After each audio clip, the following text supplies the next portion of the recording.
हर उंगली का वलय रेखा होता है और हर उंगली के वलय रेखा के फलादेश अलग अलग प्रकार के होते हैं। ये जो उंगली है ये आज मैं तुम्हें बतलाने जा रहा हूँ, बहुत लोगों को नहीं भी मालूम होगा। इसमें हम गुरु का रत्न, शुक्र का रत्न और चंद्र का भी रत्न पहनाते हैं। ये देखो, ये तुम लोग को बतलाने जा रहे हैं, ध्यान से, जरा ध्यान से सुनिए। इस तर्जनी की उंगली में गुरु का रत्न पोखराज पहनाया जाता है, टोपाज भी पहनाया जाता है, लेकिन शुक्र का रत्न इसमें केवल ओपल पहनाया जाता है। इस उंगली में हम लोग अमेरिकन डायमंड पहनाते हैं या हीरा पहनाते हैं, लेकिन इसमें ओपल का उपयोग होता है। होता क्या, होता ही है। तीसरी हम लोग चंद्र रत्न भी इसमें करते हैं। चंद्रमा का रत्न इसलिए हम इसमें पहनाते हैं, जो प्रायः तुमको बड़े बड़े पुस्तकों में यह प्राप्त नहीं होगा, लेकिन मैं तुम्हें आज बतला रहा हूँ। तुम निकाल भी नहीं सकते किसी पुस्तक में। जिस जातक को शादी करने के उपरांत बहुत दिनों तक संतान की प्राप्ति न होती हो, या संतान गर्भ में आने के बाद भी 2 या 3 महीने के बाद नुकसान हो जाया करता हो, या उस संतान का ग्रोथ न बनता हो। एक तो हम लोग मंगल शुक्र कारक भी मान लेते हैं, सूर्य कमजोर का भी मानते हैं, लेकिन चंद्रमा और गुरु भी संतान कारक ग्रह माना गया है। गुरु भी संतान कारक ग्रह माना गया है। और चंद्रमा और गुरु के अंगुली में यदि चंद्र का, कौन है यार, चंद्र का रत्न पहनाया जाए तो गज केसरी योग होता है। गज केसरी का अर्थ हाथी ही नहीं होता, गज केसरी का अर्थ होता है हाथी के समान उन्मुक्त, हाथी के समान गंभीर, हाथी के समान देवताओं का सवारी करने वाला एवं हाथियों के समान अच्छे अच्छे स्थानों पर परिसीमन या भ्रमण करने वाला, इस प्रकार का जातक संस्कारी जन्म लेता है। इसको कहते गज केसरी योग। दूसरी बात, चंद्रमा रत्न धारण करने से कभी कभी मंगल जब बहुत अशांत हो अथवा गुरु के राशि पर चंद्रमा कमजोर हो, या किसी जातक के संतान भाव में चंद्रमा कमजोर हो। चंद्रमा शीतल कारक ग्रह भी माना गया है। चंद्रमा को हम शीतल कारक ग्रह मानते हैं। बहुत लोगों का शुक्र कमजोर हो या शुक्र अत्यधिक गर्म हो तो संस्कार रूप में संतान जन्म में बाधक होता है। या कभी कभी गुरु किसी स्थान पर नीच का बैठ जाए तो हम लोग चंद्रमा के द्वारा उस गुरु को शीतलता प्रदान करके और गर्भकारक स्थान को बल प्रदान करते हैं।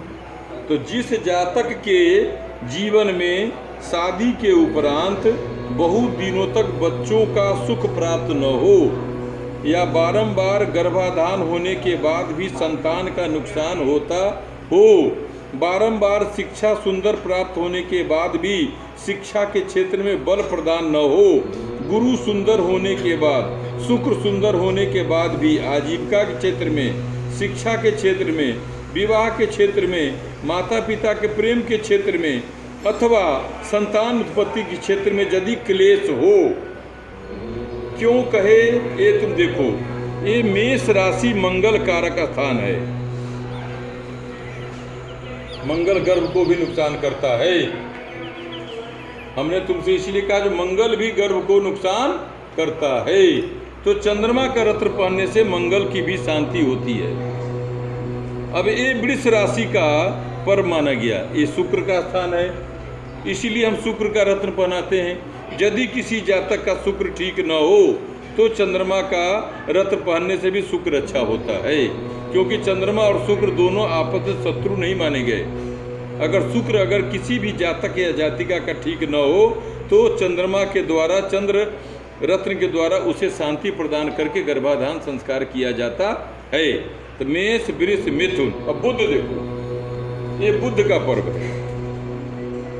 तुम लोग जो कहते हो किस प्रकार हम अंक से निकालते हैं, किस प्रकार अंक के द्वारा जातक के संतान भाव का, शिक्षा क्षेत्र का, शादी के, पति पत्नी के संबंध का, संतान पुत्र का, पिता पुत्र का, पति पत्नी का कैसे निकालते हैं, इसी से निकालते हैं।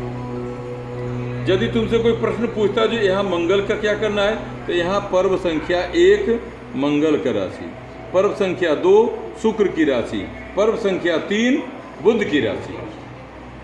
तो चंद्र मंगल लक्ष्मी कारक योग भी है, चंद्र मंगल जो है कि शांति कारक योग भी है, चंद्र शुक्र भी सुंदर कारक योग है, और चंद्रमा और गुरु तो जो है तुम समझ जाओ गज केसरी योग कारक माना गया ही है। अब आया बुध।